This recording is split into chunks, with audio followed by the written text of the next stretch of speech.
A pregnant woman in a wheelchair struggled through a crowded cafe. Everyone looked away. No one helped. Her will caught, and tears filled her eyes. Then a single dad with his daughter stepped forward and pulled out a chair. That one simple act of kindness changed both their lives forever. Before you watch full story, comment below from which country are you watching. Don't forget to subscribe for more amazing stories. On a cold, rainy morning in Portland, inside the crowded Morning Cloud Cafe, Alexandra Hayes sat in her wheelchair, 7 months pregnant, trying to move through the maze of tables and chairs. People looked away. No one moved to help. Her will caught on a chair leg. She bent her head down, tears mixing with the steam rising from hot coffee cups around her. Then a deep voice cut through the noise. End quote, "Excuse me, let me help." End quote. A tall man gently pulled a chair aside, clearing a path for her, while a small girl beside him smiled at Alexandra. The entire cafe fell silent.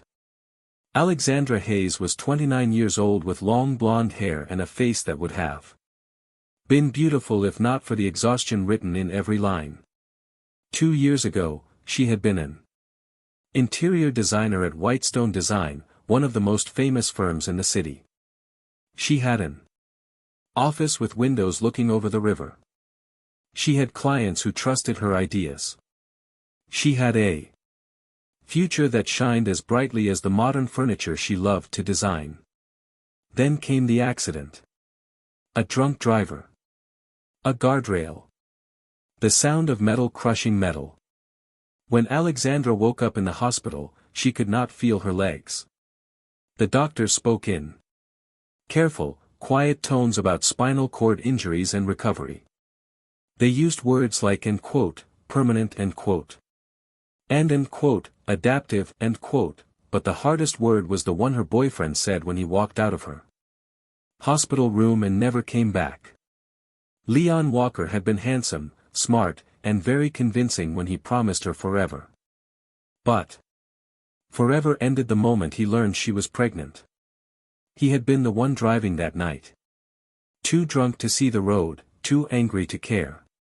When the car crashed, he walked away with just scratches. Alexandra lost her legs, her career, and the man she thought loved her. He took their shared bank account and disappeared, leaving her with medical bills she could not pay and a baby she would have to raise alone. Her father, Henry Hayes, came to the hospital once. He stood at the foot of her bed, his face like stone, and said, end quote, "You have brought shame to this family," end quote. He refused to accept the grandchild. She carried, cut off all support, and left her to face her new life without him. Alexandra lost her job. Her friends stopped calling. She moved from her bright apartment to a cheap one-bedroom in a neighborhood where the heat barely worked and the elevator was always broken. But she learned to survive. She taught herself to cook from a low stool, to reach high shelves with grabber tools, to fix her wheelchair when it broke because she could not afford repairs. She applied for jobs everywhere, hoping someone would see past the wheelchair and give her a chance. The folder in her lap this morning held her 37th rejection letter. Carter Flynn was 34 years old with sun-weathered skin, dark brown hair, and the kind of broad shoulders that came from years of hard work. He had once been an aerospace engineer, designing systems for commercial aircraft, working in a clean room with blueprints and careful instruments. Then his wife died, and everything changed. Sarah had been sick for 8 months before the cancer finally took her. Carter had spent those months in hospital waiting rooms, holding her hand through chemotherapy and learning to braid their daughter and #39's hair because Sarah and #39's hands shook too much to do it herself. After the funeral, he looked at his 7-year-old daughter, Audrey, and made a choice. He could keep his engineering job with its 60-hour weeks and constant travel, or he could be there when Audrey woke up from nightmares about her mother. He quit the next day. Now he ran a small repair business from his garage, fixing furnaces and leaky pipes and broken appliances. The money was tight, but he was home when Audrey got off the school bus. He could make her breakfast and help with her homework and answer her questions about why Mommy had to go to heaven. Audrey was his world, a bright-eyed girl who loved to draw and ask impossible questions and believed that her father could fix anything. This morning, Carter had brought Audrey to her art class downtown, and they had stopped at Morning Cloud Cafe to get her hot chocolate before drop-off. He was thinking about the 3 repair calls he had scheduled for the afternoon when he saw the woman in the wheelchair struggling to get through the crowded cafe. He saw the people looking away, pretending not to notice. He saw her will catch, saw her head drop, saw the defeat in the curve of her shoulders. He did not think. He just moved. End quote. Excuse me, let me help. End quote. He pulled a chair aside, then another, creating a clear path to an empty table near the window. End quote. There you go. End quote. Alexandra looked up at him, and for a moment, she could not speak. When people looked at her these days, they either stared with pity or avoided her eyes completely. This man did neither. He looked at her the way he might look at anyone, with simple kindness and no judgment at all. End quote. Thank you. End quote, she whispered, trying to keep her voice steady. End quote. I can manage. End quote. End quote. I know you can. End quote, Carter said, and his smile was real. End quote. But everyone needs a place to sit. End quote. Audrey stepped forward, her small hand holding out a napkin. End quote. You dropped this, miss. End quote. She had not dropped anything, but the gesture was so sweet that Alexandra felt tears sting her eyes. End quote. Thank you, sweetheart. End quote. Alexandra took the napkin, noticing the girl and #39's bright purple backpack and the paint stains on her fingers. They sat at the table together, an unlikely group in a crowded cafe. Alexandra explained she was waiting for a job interview. Carter told her he used to work in aerospace but quit to raise his daughter. They talked about design and engineering, about loss and the small victories of everyday survival. Audrey showed Alexandra her sketchbook full of drawings of birds and flowers and a house with hearts for windows. End quote. Why are there hearts? End quote, Alexandra asked, smiling for the first time in weeks. End quote. Because that and #39's where love lives. End quote, Audrey said matter-of-factly, as if it were the most obvious thing in the world. Carter looked at Alexandra and saw something in her eyes that he recognized. It was the same look he had seen in his own mirror after Sarah died, the look of someone who had survived something terrible and was still trying to figure out if survival was worth it. He pulled out a napkin and wrote his phone number on it. End quote. If you ever need anything fixed. End quote, he said, sliding it across the table. End quote. I and #39 am pretty good with repairs. End quote. Alexandra stared at the napkin. She wanted to say she did not need help, that she could take care of herself. But the truth was her apartment was falling apart, and she could not afford to hire anyone. More than that, there was something about this man that made her feel safe, not pitied, not looked down on, just seen. End quote. Thank you. End quote, she said again, tucking the napkin into her purse. She did not promise to call, but she did not throw it away either. 2 hours later, Alexandra sat in the reception area of Cascade Property Management, waiting for her interview. The office was modern and sleek with glass walls and simple furniture. The receptionist had looked at her wheelchair with barely hidden discomfort when she arrived. When the manager finally called her in, he spent exactly 4 minutes looking at her resume. Before saying, end quote, We really need someone who can be more mobile in this position, end quote. Alexandra felt the words like a slap. End quote, I can do everything the job requires. I have 5 years of experience in, end quote.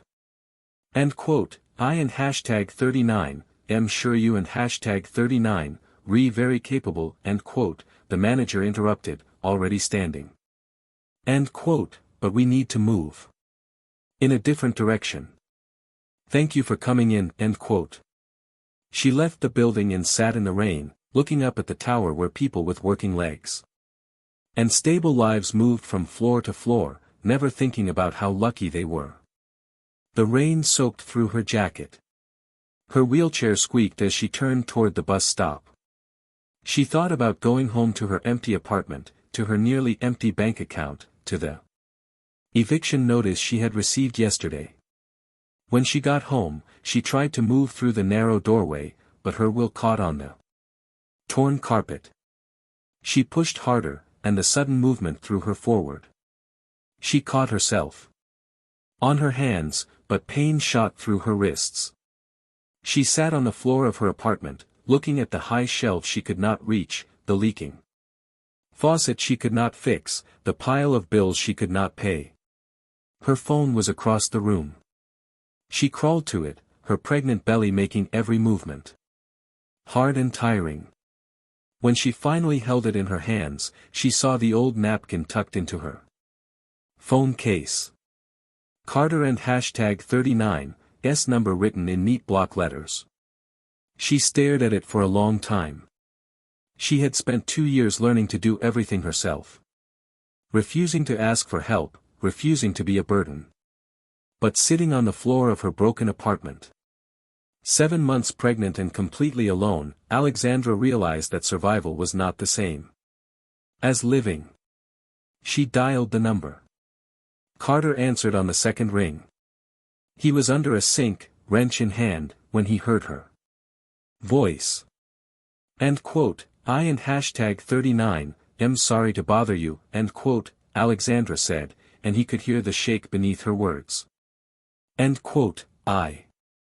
Don and hashtag 39, know if I should call, but I need help, end quote. He did not ask questions. He did not wait. End quote, I and hashtag 39, I'll be right there, end quote. He told his client he had an emergency, packed his tools, and drove through the rain to the address she gave him. 40 minutes later, he stood at her door, water dripping from his jacket, his tool bag in hand. The apartment was small and cold. Carter saw everything in a single look, the high cabinets, the broken faucet, the path blocked by furniture that had not been arranged for a wheelchair. He saw Alexandra sitting on the floor, trying not to cry, trying to keep some dignity in a situation that had taken so much from her already. He set down his tool bag and knelt beside her. End quote, let and hashtag 39, get you up first, end quote, he said gently. He helped her back into her chair, his movements careful and respectful. Then he looked around the apartment. End quote, okay if I make some changes, end quote. Alexandra nodded, not trusting herself to speak. For the next 3 hours, Carter worked. He lowered the cabinets she used most often. He fixed the dripping faucet and the loose doorknob. He moved furniture to create wider paths. He put grab bars in the bathroom and changed the height of her bed. He did not talk much, just worked steadily while Alexandra watched, feeling something shift inside her chest. He did not treat her like she was helpless. He asked permission before moving anything. End quote, can I shift this table? Do you use this shelf? Where would you like this to go? End quote. He respected her space, her choices, her right to make decisions about her own life. When Audrey arrived after art class, brought by a neighbor Carter had called, the little girl ran to Alexandra with a new drawing. It was Alexandra in her wheelchair, but with angel wings spreading from her shoulders. End quote. What did you draw? End quote, Alexandra asked, her voice thick. End quote. You can fly, end quote, Audrey said simply. End quote. I can see it. You and hashtag 39, flying, end quote. Alexandra looked at this child, this wise little soul who saw past wheelchairs and limits to something truer underneath. She looked at Carter, who was quietly cleaning his tools, who had dropped everything to help a stranger, who treated her like a person instead of a problem. For the first time in 2 years, Alexandra felt something other than sadness. She felt hope. When Carter was ready to leave, Alexandra stopped him. End quote. Can you come back? End quote. She tried to make it sound casual. End quote. There and hashtag 39, still the refrigerator. It makes a weird noise, end quote. Carter smiled, seeing right through her excuse. End quote, of course. And not just for the refrigerator, end quote. Over the next few weeks, Carter came by often. Sometimes to fix something, sometimes just to check in. Alexandra found herself looking forward to his visits, to the sound of his truck pulling up outside, to Audrey and hashtag 39's stories about her day at school. She found herself smiling more, sleeping better, thinking that maybe she could build something from the ruins of her old life. Then Leon came back. He appeared at her door on a Tuesday morning, wearing an expensive suit and a practiced look of regret. End quote, Alexandra, end quote, he said, as if her name tasted sweet in his mouth. End quote, I and hashtag 39, been thinking about you. About us. About the baby, end quote. Alexandra felt her stomach turn. End quote, there is no us, end quote. End quote, I know I made mistakes, end quote, Leon continued, his voice smooth as oil. End quote, but I want to make it right. I want to be a father to our child. I want to take responsibility, end quote. Behind him stood another man, older with silver hair and a briefcase. End quote, this is Clinton Rhodes, end quote, Leon said. End quote, he and hashtag 39, a lawyer. He and hashtag 39, here to help us figure out the best arrangement for the baby, end quote. Alexandra felt ice run down her spine. End quote, arrangement, end quote. Clinton Rhodes smiled, and it did not reach his eyes. End quote, Mr. Walker wants to make sure the child has the best possible life. Given your circumstances, end quote, he looked at her wheelchair with meaning, end quote, we think it would be in everyone and hashtag 39's best interest to set up a clear custody agreement, end quote. End quote, custody, end quote, Alexandra and hashtag 39's voice rose. End quote, you left me. You caused the accident that put me in this chair. And now you want my baby, end quote. End quote, our baby, end quote, Leon corrected softly. End quote, I and hashtag 39 am the father. I have rights. And let and hashtag 39's be honest.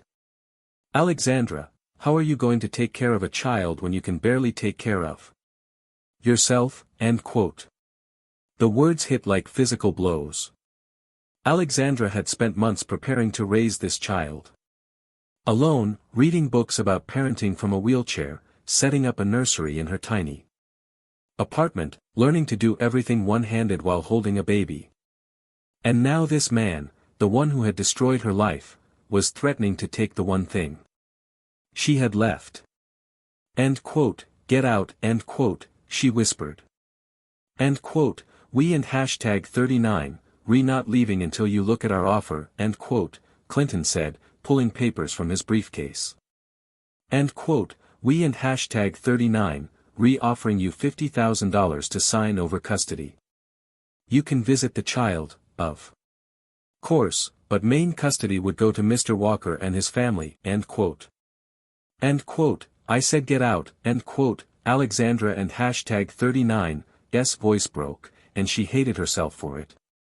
Hated the tears that spilled down her cheeks.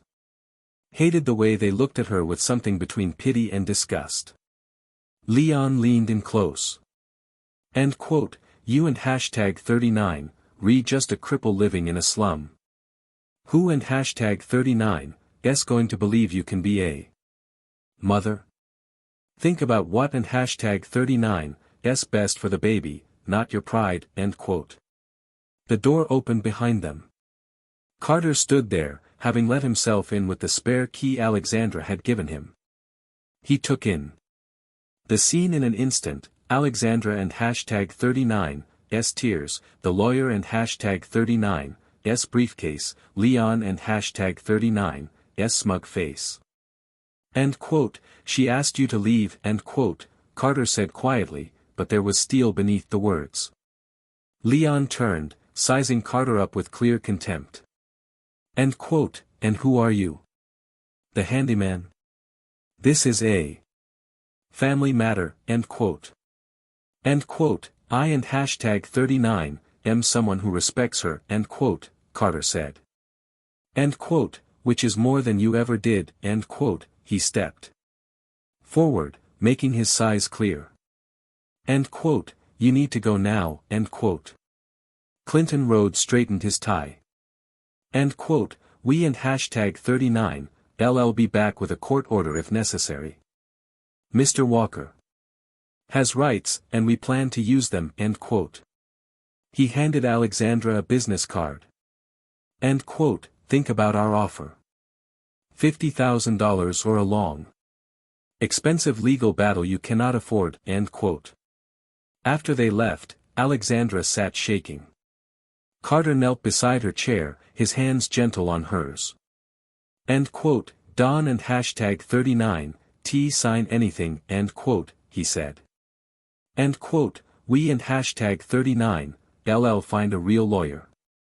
We and hashtag 39, LL fight this, end quote. End quote, with what money, end quote, Alexandra asked bitterly.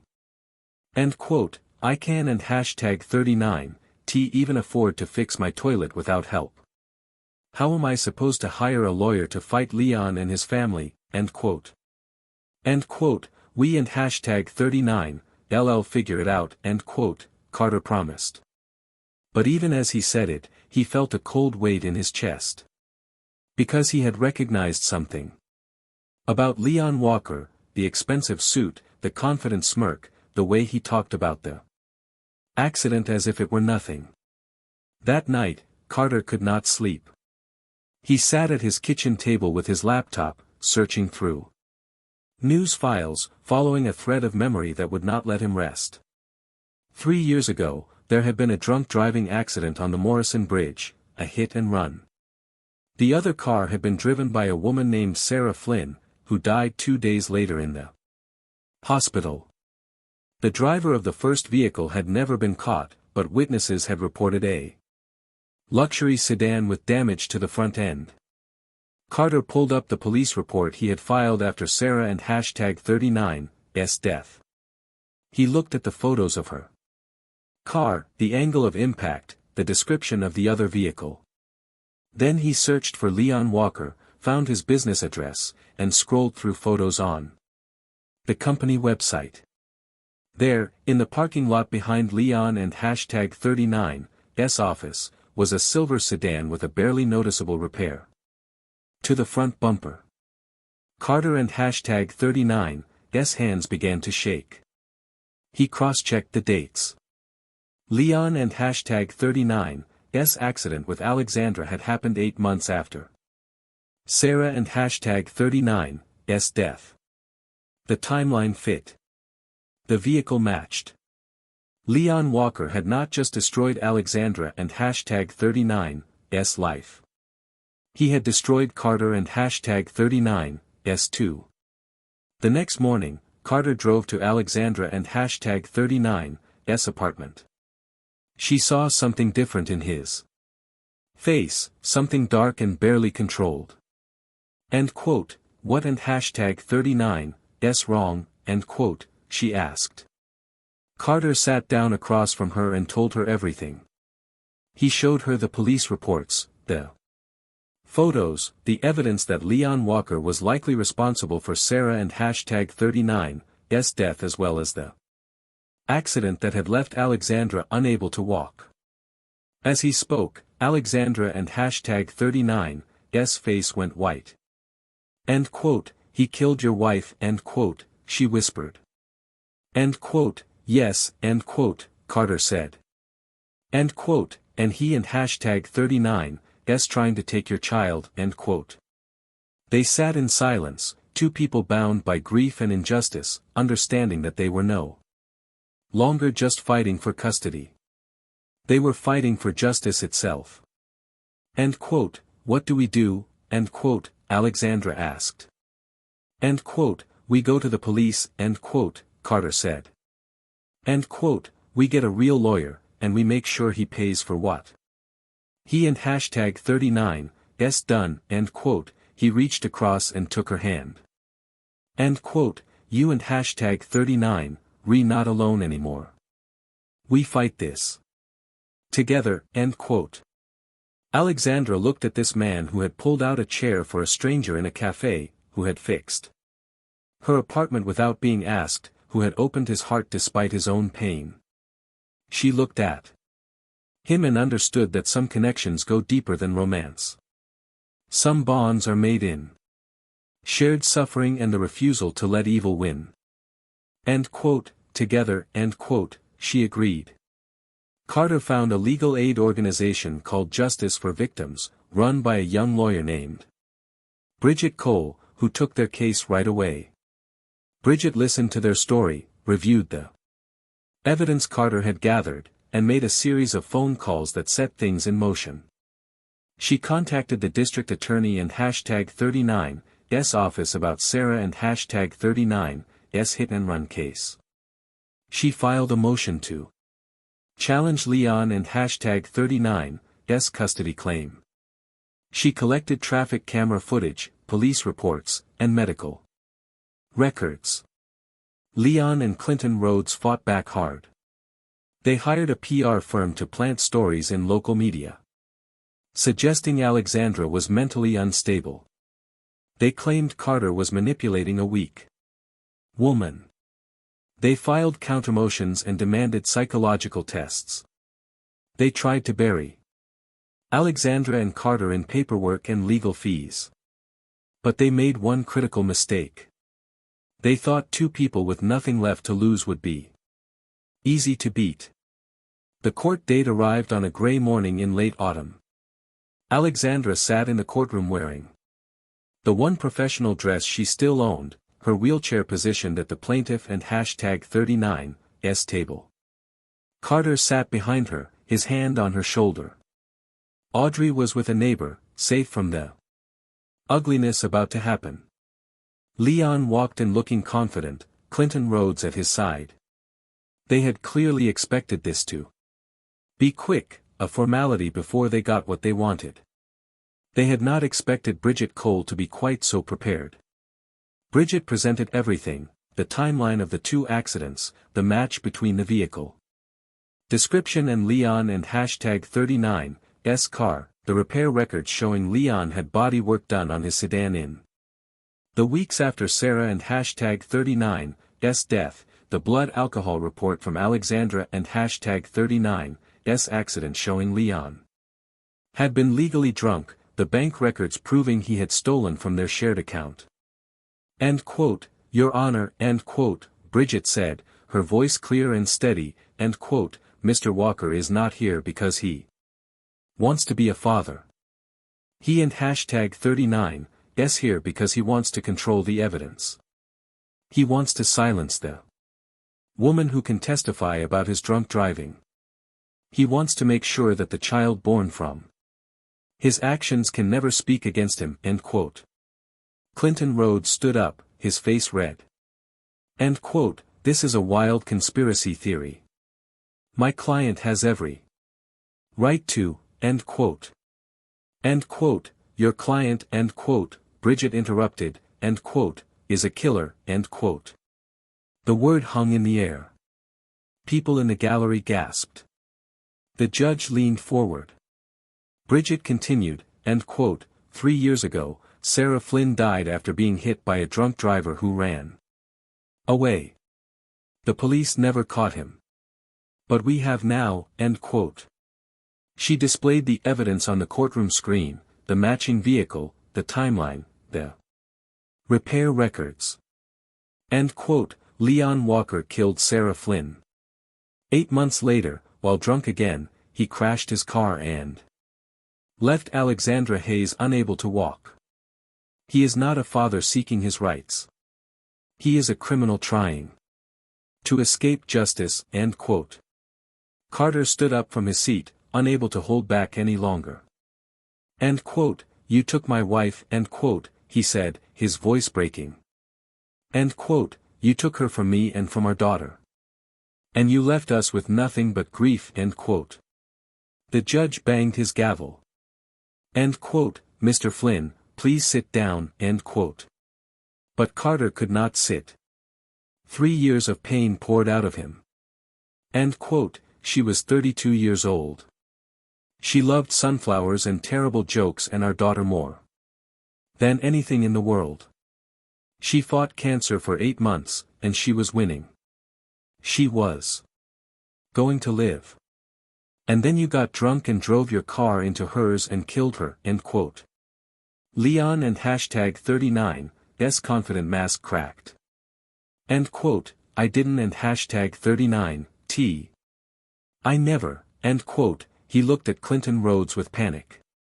End quote, this is all circumstantial, end quote, Clinton said quickly. End quote, they have no proof, end quote. But they did have proof.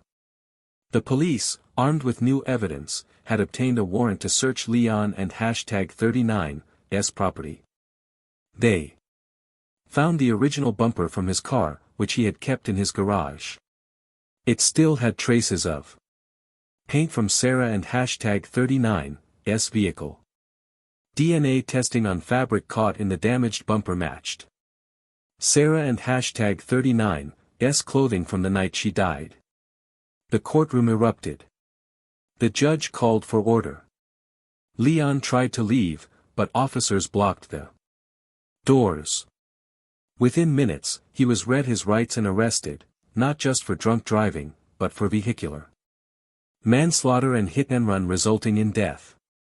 As they led him away in handcuffs, Leon looked back at Alexandra. For the first time, she saw fear in his eyes instead of contempt. She felt no satisfaction, only a deep, tired relief that it was finally over. But the most surprising moment came when the courtroom doors opened and an older man walked in. Henry Hayes, Alexandra and hashtag 39's father, stood at the back of the room with tears running down his face. He had heard about the trial from a friend at the courthouse. He had come to see what had become of his daughter. End quote, Alexandra, end quote, he said, his voice rough with emotion. He walked forward slowly, unsure of his welcome. End quote, I was wrong. I was so wrong. I let my pride matter more than my child. I left you when you needed me most. Can you forgive me, end quote.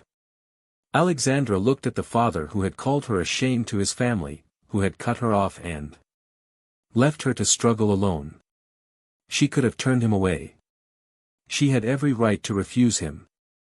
But as she looked at his grief-filled face, she understood something important. Forgiveness was not about forgetting or excusing. It was about releasing the poison that hatred creates. End quote, yes, end quote, she said quietly. End quote, I forgive you, end quote. Henry Hayes dropped to his knees beside her wheelchair and cried. End quote, I and hashtag 39'll make it right, end quote, he promised. End quote, however long it takes, I and hashtag 39'll make it right, end quote. The judge cleared his throat. End quote, in light of these revelations, I am denying Mr. Walker and hashtag 39's request for custody. Full parental rights remain with Miss Hayes, end quote. He looked at Alexandra with something like respect. End quote, you have shown remarkable courage. I wish you and your child all the best, end quote. Outside the courthouse, the press had gathered, drawn by the dramatic nature of the case. Alexandra gave a brief statement, her voice steady. End quote, this was never about money or revenge. This was about protecting my child and finding justice. For a woman I never met, but whose husband showed me what real strength looks like, end quote. She looked back at Carter, who stood behind her with his daughter. The settlement from Leon and #39's insurance, combined with the repayment ordered by the court, gave both Alexandra and Carter financial stability for the first time in years. Henry Hayes sold his large empty house and moved into an apartment near Alexandra. He spent his days learning to be the father and grandfather he should have been all along.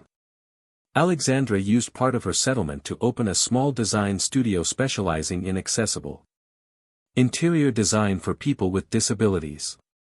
She hired Carter as her technical partner, combining her design vision with his engineering skills. They created furniture that was beautiful and functional, spaces that worked for bodies that moved differently, homes that did not make people feel like burdens. Their partnership was professional at first, but something deeper was growing between them. They had been through hell together and come out on the other side. They understood each other and #39's pain. They had seen each other at their worst and their best. The love that developed was not the wild, passionate kind that burns hot and fast. It was the steady, lasting kind that survives storms. Audrey loved Alexandra from the beginning. She brought her drawings, asked questions about the baby, and started calling her end quote, Miss Alex, end quote, then just end quote, Alex, end quote. Carter watched his daughter and #39's face light up around this woman and felt something in his chest. Both break and heal at the same time. Sarah would have liked Alexandra, he thought. She would have wanted him to find someone who understood loss and chose joy anyway. One evening, as they worked late in the studio, Carter reached across the drafting table and took Alexandra and #39's hand. End quote, I need to tell you something, end quote, he said. Alexandra looked up, heart suddenly pounding.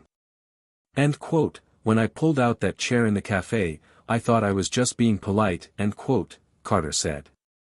End quote, I didn't and #39 No, I was pulling out a chair for the person who would change my life. Who would give me a reason to believe in second chances, end quote. He took a breath. End quote, I love you, Alexandra. Not because I feel sorry for you or because we went through something difficult together. I love you because you and #39 strong and kind, and you make terrible jokes, and you let Audrey paint your wheelchair pink last week even though I know you wanted to say no, end quote. Alexandra laughed through tears. End quote, it is very pink, end quote. End quote, extremely pink, end quote, Carter agreed, smiling. End quote, will you let me be part of your life? Really part of it?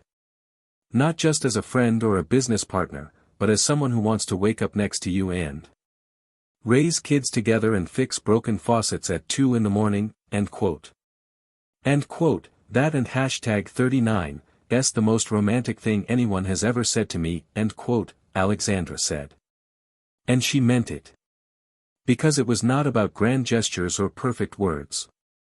It was about choosing to show up every day for all the messy, difficult, beautiful moments of real life. End quote, is that a yes, end quote, Carter asked. End quote, that and #39's a yes, end quote. 2 months later, Alexandra gave birth to a baby boy they named Finn.